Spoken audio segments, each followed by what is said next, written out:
بسم اللہ الرحمن الرحیم۔ السلام علیکم ناظرین، آج کی ویڈیو میں ہم حضرت یونس علیہ السلام اور ان کی قوم کے متعلق بیان کریں گے کہ کیوں حضرت یونس علیہ السلام نے اپنی قوم کو چھوڑا اور چھوڑ کر کدھر گئے، اور مچھلی کے پیٹ میں کیسے چلے گئے اور کب تک رہے، اور کیسے مچھلی کے پیٹ سے بالآخر باہر نکلے، اور ان کی قوم نے ایسا کیا کیا کہ اللہ سبحانہ تعالیٰ کا عذاب بالکل ان کے اوپر آنے والا تھا تو اللہ سبحانہ تعالیٰ نے انہیں معاف کر دیا۔ ناظرین، اللہ تعالیٰ نے حضرت یونس علیہ السلام کو موصل کے علاقے میں نینویہ والوں کی طرف مبعوث فرمایا تھا۔ آپ نے انہیں اللہ کی طرف بلایا، انہوں نے آپ کی تکذیب کی اور کفر کیا اور اڑے رہے۔ جب اسی طرح ایک طویل مدت گزر گئی تو یونس علیہ السلام بستی سے نکل گئے اور لوگوں کو فرما گئے کہ 3 دن کے بعد ان پر عذاب آ جائے گا۔ متعدد صحابہ رضی اللہ عنہم اور تابعین رحمہ اللہ سے منقول ہے جب حضرت یونس علیہ السلام باہر تشریف لے گئے تو قوم کو یقین ہو گیا کہ اب عذاب ضرور نازل ہوگا۔ اس وقت اللہ تعالیٰ نے ان کے دلوں میں توبہ کی طرف توجہ پیدا فرما دی۔ انہیں اپنے نبی کے ساتھ بدسلوکی پر ندامت محسوس ہوئی، چنانچہ انہوں نے پھٹے پرانے کپڑے پہن لیے، جانوروں کے بچوں کو ان کی ماؤں سے الگ کر دیا، پھر وہ رو رو کر عاجزی کے ساتھ اللہ سے دعائیں مانگنے لگے۔ مرد بھی روتے تھے، عورتیں بھی، بچے بھی روتے تھے اور میں بھی۔ اونٹ بھی بلبلاتے تھے، ان کے بچے بھی، گائے بھی رمتی تھیں، بچڑے بھی، بکریاں بھی منمناتی تھیں اور میمنیں بھی۔ یہ بہت رقت امیز منظر تھا۔ چنانچہ اللہ تعالیٰ نے اپنی قدرت اور رحمت سے ان پر سے عذاب ٹال دیا جو ان کے سروں پر منڈلا رہا تھا۔ اسی لیے اللہ سبحانہ تعالیٰ نے فرمایا کہ یونس علیہ السلام کی قوم جب ایمان لے آئی تو ہم نے رسوائی کے عذاب کو دینوی زندگی میں ان پر سے ٹال دیا اور ان کو ایک خاص وقت تک کے لیے زندگی سے فائدہ اٹھانے کا موقع دیا۔ ناظرین، جب یونس علیہ السلام اپنی قوم کی وجہ سے دل برداشتہ ہو کر روانہ ہو گئے تو سمندر میں سفر کرنے کے لیے ایک کشتی میں سوار ہوئے۔ کشتی لہروں میں ڈگمگانے لگی اور ہچکولے کھانے لگی اور قریب تھا کہ ڈوب جائے۔ چنانچہ مسافروں کے مشورے سے یہ طے کیا کہ قرعہ اندازی کریں اور جس کے نام کا قرعہ نکلے اسے کشتی سے سمندر میں پھینک کر بوجھ کم کریں۔ ناظرین، جب انہوں نے قرعہ ڈالا تو قرعے میں اللہ کے نبی حضرت یونس علیہ السلام کا نام نکلا۔ لوگ یونس علیہ السلام کے زہد و تقوی سے واقف تھے، انہوں نے آپ کو دریا میں پھینکنا پسند نہ کیا۔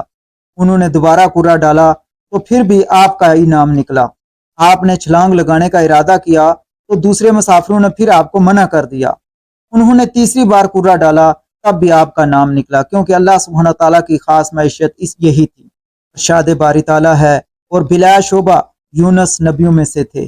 جب وہ بھاگ کر بری کشتی میں پہنچے اور پھر قرعہ اندازی ہوئی تو یہ مغلوب ہو گئے، سو انہیں مچھلی نے نگل لیا اور وہ خود اپنے آپ کو ملامت کرنے لگ گئے۔ جب قرعے میں آپ کا نام نکلا تو آپ کو سمندر میں پھینک دیا گیا۔ اللہ تعالیٰ نے بحر روم کی ایک بڑی مچھلی بھیج دی، وہ آپ کو نگل گئی۔ اللہ تعالیٰ نے اسے حکم دیا کہ وہ آپ کا گوشت نہ کھائے اور ہڈی نہ توڑے، کیونکہ آپ علیہ السلام اس مچھلی کا رزق نہیں تھے۔ اس نے آپ کو لے کر سمندروں کا چکر لگایا۔ بعض علماء نے بیان فرمایا ہے کہ اس مچھلی کو اس سے بڑی مچھلی نے نگل لیا تھا۔ حضرت یونس علیہ السلام کی مچھلی کے پیٹ سے پکار، جب آپ مچھلی کے پیٹ میں پہنچ گئے تو آپ نے سوچا کہ آپ فوت ہو گئے ہیں، لیکن آپ نے اپنے اعضاء کو حرکت دی تو اعضاء نے حرکت کی، تب آپ کو معلوم ہوا کہ آپ ابھی بھی زندہ ہیں۔ چنانچہ اللہ کے لیے سجدے میں گر گئے اور فرمایا کہ یا رب، میں نے ایسی جگہ کو تیرے لیے مسجد بنایا ہے کہ اس طرح کے مقام پر کسی نے تیری عبادت نہیں کی۔ مقصود کلام یہ ہے کہ مچھلی آپ کو لے کر گہرے سمندروں میں گھومنے لگی۔ آپ نے مچھلیوں کو رحمان کی تسبیح کرتے سنا اور کنکریوں سے اللہ کی تسبیح سنی۔ اس مقام پر آپ نے زبان حال سے فرمایا جسے اللہ ذل جلال نے بیان فرمایا، جو پوشیدہ چیزوں سے باخبر اور مصائب سے نجات دینے والا ہے۔ وہ ہلکی سے ہلکی آواز سنتا ہے اور بڑی سے بڑی دعا قبول کرتا ہے۔ ناظرین، ارشاد باری تعالیٰ ہے، اور مچھلی والے کو یاد کرو جب وہ اپنی قوم سے ناراض ہو کر غصے کی حالت میں چل دیے اور خیال کیا کہ ہم اس پر قابو نہیں پا سکیں گے۔ آخر اندھیرے میں اللہ کو پکارنے لگے کہ تیرے سوا کوئی معبود نہیں، تو پاک ہے، بے شک میں قصوروار ہوں۔ تو ہم نے ان کی دعا قبول کر لی اور ان کو غم سے نجات بخشی۔ اور ایمان والوں کو ہم اسی طرح نجات دیا کرتے ہیں۔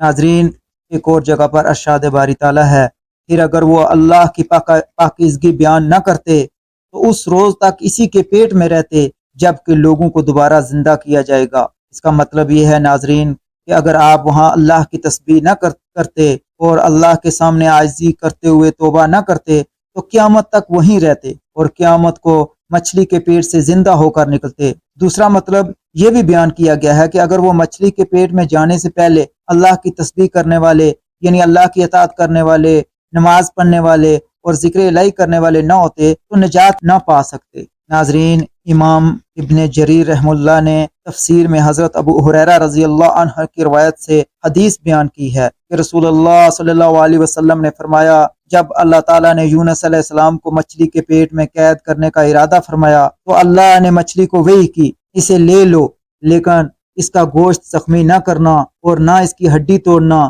مچھلی نے یونس علیہ السلام کو اٹھا کر سمندروں کا چکر لگایا۔ یونس علیہ السلام نے سمجھا کہ وہ فوت ہو گئے ہیں، پھر انہوں نے اپنا سر ہلایا تو محسوس کیا کہ وہ زندہ ہیں۔ پھر انہوں نے اپنے رب سے دعا کی، اللہ نے دعا قبول فرمائی، اور جب مچھلی سمندر کی تہہ تک پہنچی تو یونس کو ایک اور آواز سنائی دی۔ آپ نے دل میں کہا، یہ کیا ہے؟ اللہ تعالیٰ نے آپ کی طرف وحی کی کہ یہ سمندر کے جانوروں کی تسبیح کرنے کی آواز ہے۔ اللہ تعالیٰ نے مچھلی کو حکم دیا تو اس نے آپ کو ساحل پر لا ڈالا، اور جیسے اللہ تعالیٰ نے فرمایا کہ وہ اس وقت بیمار تھے۔ ناظرین، امام ابن ابی حاتم رحمۃ اللہ علیہ نے اپنی تفسیر میں بیان کیا ہے، یونس علیہ السلام کو مچھلی کے پیٹ میں ان الفاظ کے ساتھ دعا کرنے کا خیال آیا، اے اللہ، تیرے سوا کوئی معبود نہیں، تو پاک ہے اور بے شک میں قصوروار ہوں۔ یہ دعا عرش کے نیچے جا پہنچی تو فرشتوں نے کہا، یا رب، ایک کمزور سی جانی پہچانی آواز کسی اجنبی مقام سے آ رہی ہے۔ فرمایا، تم نے پہچانا نہیں، بولے نہیں۔ اے رب، وہ کون ہے؟ فرمایا، میرا بندہ یونس ہے۔ فرشتوں نے کہا، تیرا بندہ یونس جس کے مقبول عمل، مقبول دعائیں آسمانوں پر آتی رہتی ہیں، یا اللہ، وہ راحت کے ایام میں نیکی کرتا تھا، کیا تو اس پر رحم کر کے مصیبت سے نجات نہیں دے گا؟ اللہ نے فرمایا، کیوں نہیں؟ پھر مچھلی کو حکم دیا تو اس نے آپ کو چٹیل میدان میں پھینک دیا۔ ناظرین، اللہ تعالیٰ نے فرمایا، یعنی ہم نے اسے ڈال دیا بنجر مقام پر جس میں کوئی درخت نہ تھا، اور آپ بیمار یعنی کمزور تھے۔ ابن عباس رضی اللہ عنہ نے فرمایا، وہ نوزائیدہ بچے کی طرح تھے، ہم نے اس پر ایک بیل دار درخت اگا دیا۔ متحد صحابہ رضی اللہ عنہ اور تابعین علیہ رحمہ اللہ بیان کرتے ہیں کہ یہ کدو کی بیل تھی۔ علماء اکرام فرماتے ہیں کہ کدو اگانے میں بہت سی حکمتیں تھیں۔ اس کے پتے انتہائی ملائم، تعداد میں زیادہ اور سایہ مہیا کرنے والے ہوتے ہیں، مکھی ان کے قریب نہیں آتی۔ اس کا پھل شروع سے آخر تک کھایا جاتا ہے، اس کے چھلکے اور بیج سے بھی فائدہ اٹھایا جاتا ہے۔ یہ دماغ کو قوت دیتا ہے اور بھی بہت سے فوائد کا حامل ہے۔ اللہ تعالیٰ کے حکم سے ایک جنگلی ہرنی صبح و شام آ کر آپ کو دودھ پلاتی تھی۔ یہ آپ پر اللہ کی رحمت اور اس کا احسان تھا، اس لیے اللہ تعالیٰ نے فرمایا، پھر ہم نے ان کی دعا قبول کر لی اور ان کو غم سے نجات بخشی، اور ایمان والوں کو ہم اسی طرح نجات دیا کرتے ہیں، یعنی ہم سے جو کوئی دعا کرے اور ہماری پناہ کا طالب ہو، ہم اس کے ساتھ اسی طرح احسان کرتے ہیں۔ ناظرین، امید ہے کہ آج کا یہ واقعہ آپ کو پسند آیا ہوگا۔ اگر آپ کو یہ ویڈیو اچھی لگی ہے تو اس کو لائک کریں، شیئر کریں دوستوں کے ساتھ، اور اس چینل کو سبسکرائب کریں۔ آنے والے دنوں میں اس چینل کے اوپر آپ کو بہت ساری اچھی ویڈیو ملیں گی، بہت اعلیٰ اسلامی واقعات اور سبق آموز واقعات دیکھنے کو ملیں گے۔ شکریہ، جزاک اللہ۔